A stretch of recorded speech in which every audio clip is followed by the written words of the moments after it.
If you're looking for some other kind of mood boost, you're probably among one of the millions of people out there who use coffee, not just as a morning ritual, but as a way to start your day and start off with a nice start to the day. Actually, in a review in the journal Nutrients, it shows that evidence that moderate coffee consumption, which is apparently 2 to 4 cups a day, may be linked to numerous health benefits. We're actually joined by nutritionist Sheridan Genrich this morning for insights about this in a beautiful new setting. Thank you so much for joining us this morning, Sheridan. Let's start with the benefits, specific benefits for some of us that come from drinking a moderate amount of coffee. Good morning. Yeah, the benefits from coffee come from twofold, really. It's the polyphenols, which are the powerful compounds with antioxidants and anti-inflammatory benefits. Then there's also the caffeine. And the recent reviews of nearly 150 studies have showed that drinking these small amounts of brewed black coffee reduces your risk of diabetes type 2 by about 20 to 30%. And the reduction is seen in both caffeinated and decaffeinated coffee. So that's good news for some.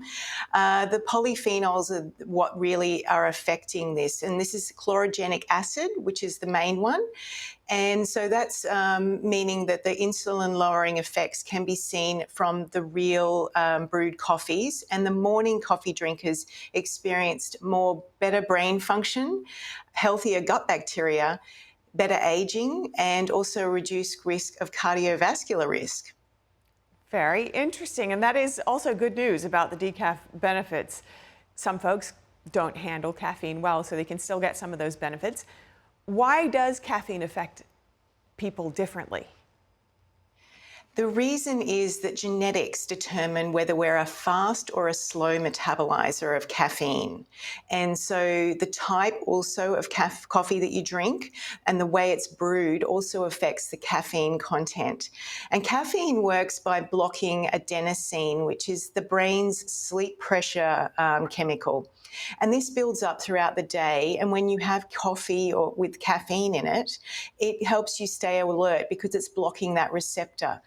It also increases dopamine activity, which boosts brain function of motivation, reaction time, and even physical strength. So it's a great pick-me-up for exercise and high-performance situations at work or something. But if you add milk, the research shows that the dairy proteins in either milk or cream can actually lower the polyphenol absorption effect. So plant-based milks might be an option if you're really looking for the health benefits, but you will still, drinking black coffee is another option, and adding obviously sugars and syrups is going to reduce the health advantages as well. Fascinating there. So if you ever needed another reason to drink coffee, there are a few, but how does the dose and the time of day impact our response to regular coffee? You mentioned earlier people who drink earlier in the day get more benefits, it sounds like.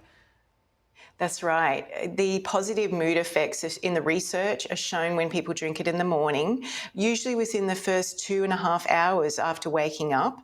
And the effects are felt within around 60 minutes of drinking coffee and last for up to 4 hours, depending on the individual.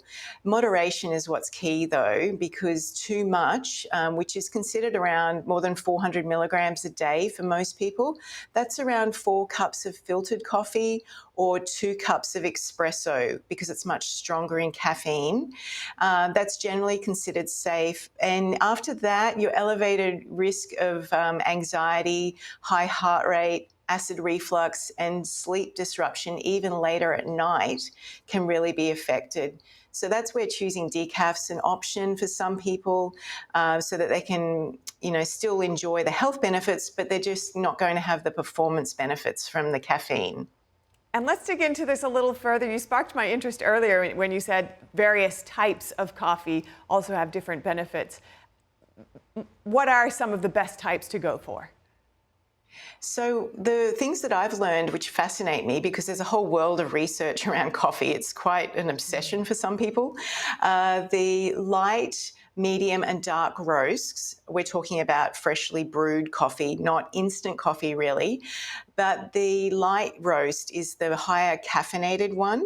So if you're looking for something a little more subtle or less acidic for your, if you get reflux or anything, the darker roast is going to be better there.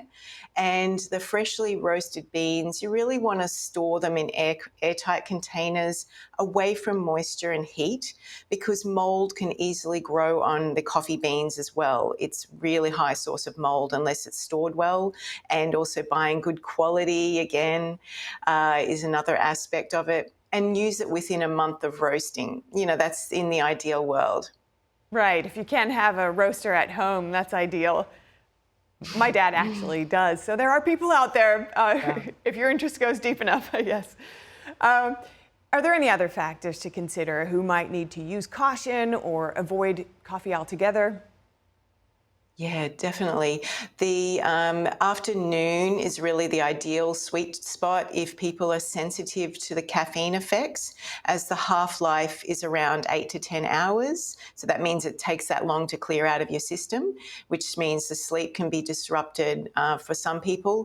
What I learned as well, that perimenopause and menopause affects the estrogen levels, and that affects the metabolism of caffeine. So it can be really intense, even just 1 cup for those women. And the caffeine should also be avoided for epilepsy, high blood pressure conditions, severe anxiety, or pregnancy and glaucoma. And that's due to the increased pressure in the intraocular nerve. And so that, any more pressure or intense brain effects, these types of people should just really avoid it or choose decaffeinated. And it's just to be aware of. Great to know, especially after hearing all of those benefits. You want to check before you rush into any new regimen, especially if it's going to start your day. So thank you so much for your time this morning. Sheridan Genrich, as always. Thank you for having me.